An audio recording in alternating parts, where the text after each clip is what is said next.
درس قرآن کا آج چوتھا ہفتہ ہے اور آج آپ کے سامنے سورۃ الکوثر کا ترجمہ اور اس کی تفسیر پیش کی جائے گی۔ سب سے پہلے ہم پوری سورت کا لفظی ترجمہ کریں گے۔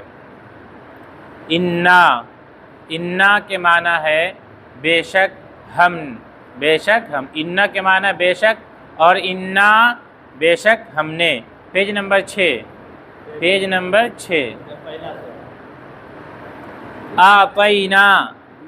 آتینا کے معنی ہے ہم نے دیا، آتینا کے معنی ہم نے دیا، کو آپ کو، الکوثر، کوثر کے معنی خیر، بھلائی، تو انا اعطیناک الکوثر، بے شک ہم نے آپ کو خیر کثیر سے نوازا، بھلائی سے نوازا۔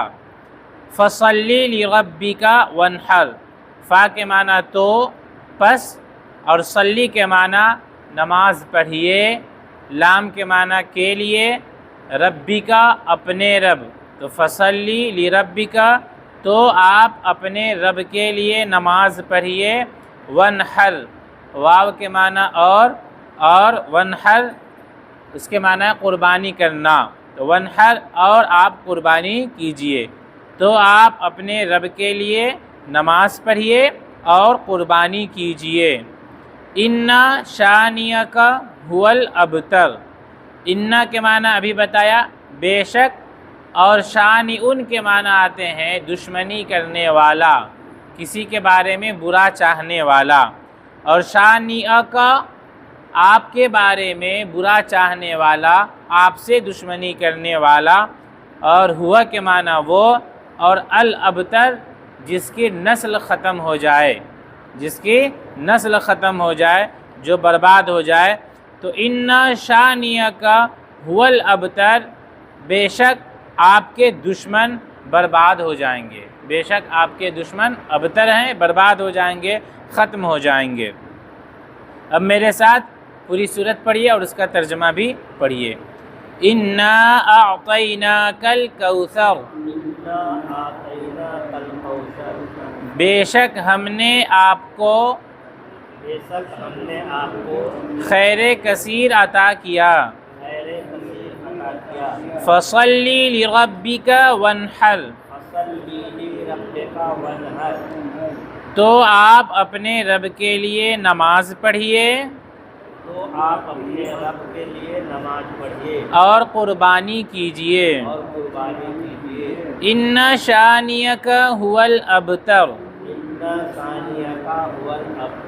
بے شک آپ کے دشمن ابتر ہیں۔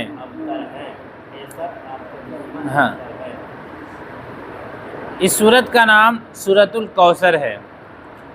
اس سورت میں اللہ رب العزت نے نبی اکرم صلی اللہ علیہ وسلم کو تسلی دی ہے اور آپ کو ایک بڑی نعمت سے نوازا ہے۔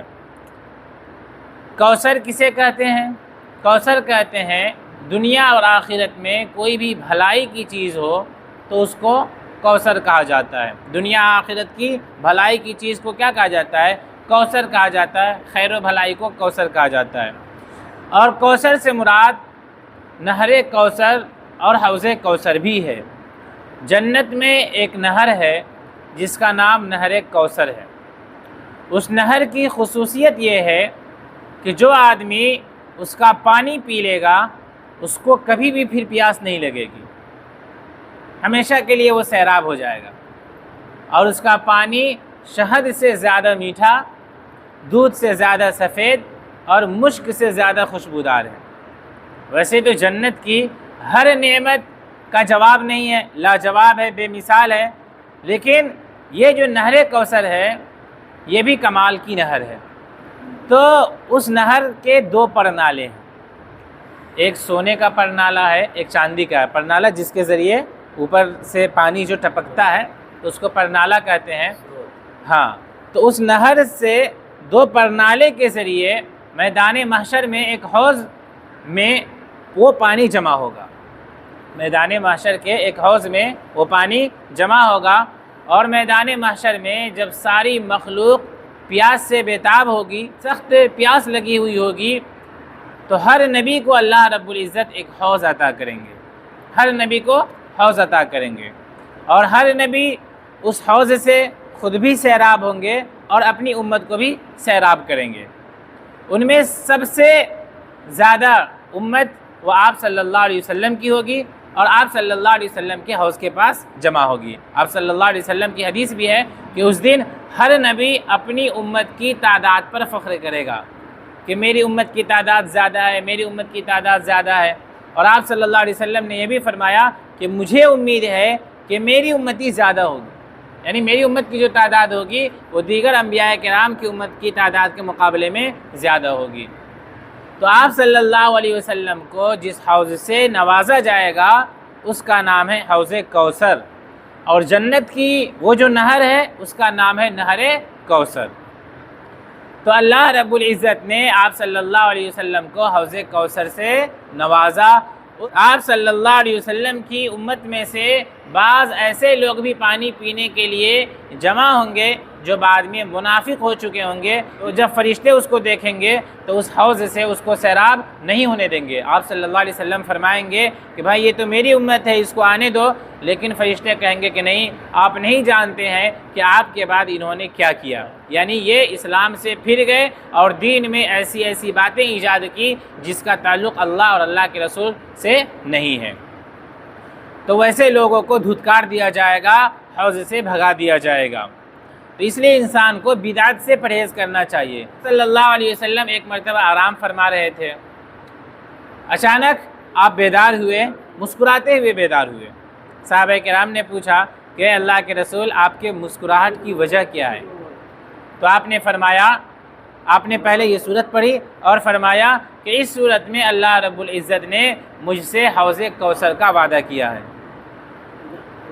اس صورت میں اللہ تعالیٰ نے مجھ سے حوض کوثر کا عطا کیا ہے، اور پھر حوض کوثر کی اللہ رب العزت کے حبیب صلی اللہ علیہ وسلم نے صفت بیان کی اور فرمایا کہ حوض کوثر کے پاس جو پیالے رکھے ہوئے ہوں گے، یعنی پانی پینے کے لیے جو پیالے رکھے ہوئے ہوں گے، اس کی تعداد آسمان کے ستاروں سے بھی زیادہ ہوگی۔ ظاہر سی بات ہے جب امتی کی تعداد اتنی ہوگی تو پھر پیالے کی بھی تعداد زیادہ ہوگی۔ تو اس لیے ہمیں دعا کرنا چاہیے کہ اللہ رب العزت ہمیں بھی حوض کوثر نصیب فرمائے۔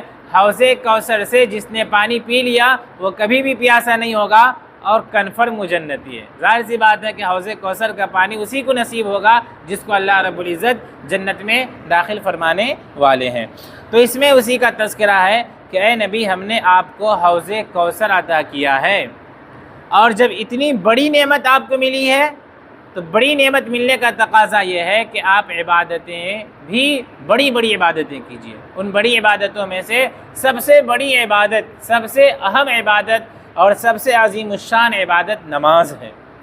تو حکم دیا گیا کہ جب ہم نے آپ کو حوض کوثر سے نوازا ہے تو اس کا تقاضا یہ ہے کہ آپ میرے لیے نماز پڑھیے۔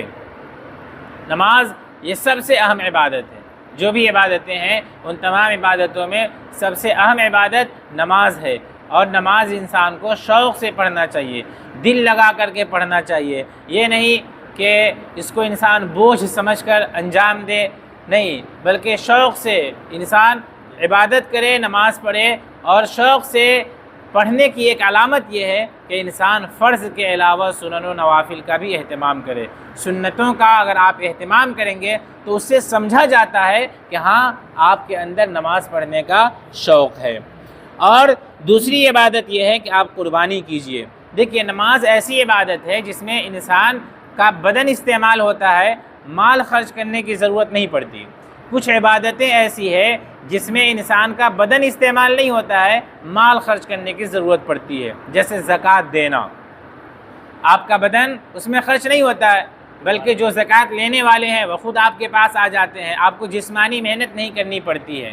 قربانی کرنا، اس میں بھی آپ کو جسمانی محنت نہیں کرنی پڑتی ہے، بلکہ آپ کسی کو پیسہ دے دیے، اس نے قربانی کر دی، یا کہ ذبح کرنے والا آیا اور آپ نے وہاں پر قربانی کروا لیا۔ لیکن کچھ عبادتیں ایسی ہیں جس میں آپ کو جسمانی محنت کرنی پڑتی ہے، مال خرچ نہیں ہوتا، جیسے کہ روزہ رکھنا، جیسے نماز پڑھنا۔ تو اس میں جسمانی محنت پڑتی ہے، آپ کو مال خرچ نہیں کرنا پڑتا ہے۔ تو اللہ تعالیٰ نے اس آیت میں دونوں عبادتوں کا تذکرہ کیا، جس میں جسمانی محنت بھی اٹھانی پڑتی ہے جو نماز ہے، اور جس میں مالی مشقت اٹھانی پڑتی ہے جو قربانی ہے۔ تو آپ صلی اللہ علیہ وسلم کو یہ ہدایت دی گئی ہے کہ حوض کوثر سے جب آپ کو نوازا گیا ہے تو آپ نماز پڑھیے اور قربانی کیجیے۔ تیسری آیت میں اللہ رب العزت نے یہ فرمایا کہ جو آپ کے دشمن ہیں وہ ابتر ہیں۔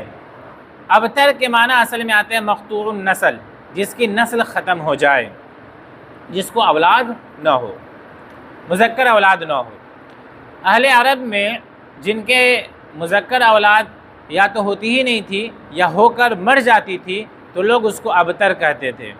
سمجھیے کہ ایک قسم کی یہ گالی تھی، یعنی اس کی مذکر اولاد ختم ہو گئی ہے، اب جو ہے نا اس کی نسل باقی نہیں رہے گی۔ آپ صلی اللہ علیہ وسلم کو اللہ تعالیٰ نے 3 صاحبزادے سے نوازا، حضرت قاسم، حضرت ابراہیم اور حضرت عبداللہ۔ عبداللہ ہی کا جو لقب ہے وہ طیب ہے اور طاہر ہے، وہ الگ سے آپ صلی اللہ علیہ وسلم کے صاحبزادے نہیں ہیں۔ تو جب حضرت قاسم کا، اور یہ تینوں صاحبزادے، ان تینوں کا بچپن میں ہی انتقال ہو گیا، تینوں کا بچپن میں ہی انتقال ہو گیا۔ تو اس میں حضرت قاسم یا حضرت ابراہیم کا جب انتقال ہو گیا تو لوگ کہنے لگے کہ یہ ابتر ہیں، یعنی ان کی مذکر اولاد ختم ہو گئی، اب ان کی نسل باقی نہیں رہے گی۔ ظاہر سی بات ہے کہ یہ لفظ جو ہے نا یہ ایک گالی کے طور پر استعمال ہوتا تھا، تو اس کی وجہ سے آپ صلی اللہ علیہ وسلم بھی غمگین ہوئے۔ تو اللہ رب العزت نے آپ کو تسلی دی اور فرمایا کہ آپ ابتر نہیں ہیں، بلکہ آپ کی نسل باقی رہے گی، اور اس طور پر باقی رہے گی کہ آپ کی اولاد بھی باقی رہے گی اور آپ کا نام لینے والے بھی باقی رہیں گے۔ عام طور سے انسان اولاد کیوں چاہتا ہے؟ تاکہ میرا خاندان چلے، یعنی میرا نام باقی رہے۔ تو اللہ رب العزت نے فرمایا کہ اگرچہ آپ کی مذکر اولاد نہیں ہے، مذکر اولاد انتقال کر گئی، لیکن آپ کی مؤنث اولاد باقی رہے گی، مؤنث اولاد سے آپ کا سلسلہ چلے گا۔ اور واقعتاً حضرت فاطمہ رضی اللہ تعالی عنہا کے ذریعے سمجھیے کہ سلسلہ چلا۔ اسی طریقے سے آپ صلی اللہ علیہ وسلم کی جو دیگر صاحبزادیاں ہیں، حضرت زینب ہے، حضرت رقیہ ہے، حضرت ام کلثوم ہے، تو آپ صلی اللہ علیہ وسلم کا نام بھی باقی ہے اور آپ صلی اللہ علیہ وسلم کی نسل بھی باقی ہے۔ آج بھی حسنی ہے، حسینی ہے کہ نہیں ہے؟ تو آپ صلی اللہ علیہ وسلم کا نام بھی باقی ہے، آپ صلی اللہ علیہ وسلم کی نسل بھی باقی ہے، اور آپ صلی اللہ علیہ وسلم کا نام لینے والے دیکھیے کس قدر ہیں۔ پوری دنیا میں کیا ہے، آپ صلی اللہ علیہ وسلم کا نام لینے والے ہیں، بلکہ جن کے پاس مذکر اولاد موجود تھی اب تو اس کا نام لینے والا بھی کوئی نہیں ہے۔ اور ان حضرات کا نام تو اس لیے لے لیا جاتا ہے کہ ان کا تعلق کسی نہ کسی درجے میں، گرچہ آپ صلی اللہ علیہ وسلم کا دشمن ہی صحیح، لیکن چونکہ اس کا کسی نہ کسی درجے میں دشمنی ہی کا تعلق ہو جاتا ہے، اس لیے لوگ نام لے لیتے ہیں ابو جہل کا، عتبہ کا، ہے کہ نہیں، وہ نام لے لیتے ہیں۔ اس اعتبار سے جب تذکرہ آتا ہے دشمنی کا، تو اگر یہ سب تذکرہ نہیں آتا تو ان کا نام لینے والا بھی کوئی باقی نہیں رہتا۔ اور آپ صلی اللہ علیہ وسلم کا نام لینے والا، یعنی بھلائی کے ساتھ نام لینے والا، آپ صلی اللہ علیہ وسلم کے بلندی مقام کا اعتراف کرنے والا، وہ پوری دنیا میں موجود ہیں۔ اور ایسا اللہ رب العزت نے آپ کا نام اونچا کیا ہے کہ جہاں بھی اللہ رب العزت کا نام بولا جاتا ہے وہاں اللہ کے نام کے بعد نبی اکرم صلی اللہ علیہ وسلم کا نام بولا جاتا ہے۔ آپ کلمہ میں دیکھ لیجئے، نماز میں دیکھ لیجئے، اذان میں دیکھ لیجئے، قرآن کریم کی متعدد آیات میں دیکھ لیجئے، دنیا کے جس خطے میں بھی اللہ رب العزت کا نام لیا جاتا ہے تو اللہ کے بعد آپ صلی اللہ علیہ وسلم کا نام لیا جاتا ہے۔ تو آپ صلی اللہ علیہ وسلم کو تسلی دی گئی ہے۔ تو اس سے ہمیں یہ سبق ملتا ہے کہ اگر کوئی آدمی ہمارے ساتھ برائی کا برتاؤ کرتا ہے تو ہمیں گھبرانا نہیں چاہیے، ہمیں جو ہے صبر کرنا چاہیے۔ اللہ رب العزت جو ہے نا اس کے بدلے ہمیں خیر کثیر سے نوازیں گے، جیسے اللہ رب العزت نے نبی اکرم صلی اللہ علیہ وسلم کو خیر کثیر سے نوازا ہے۔ اور دعا کرنا چاہیے کہ اللہ رب العزت ہم سبوں کو حوض کوثر کا پانی نصیب فرمائیں۔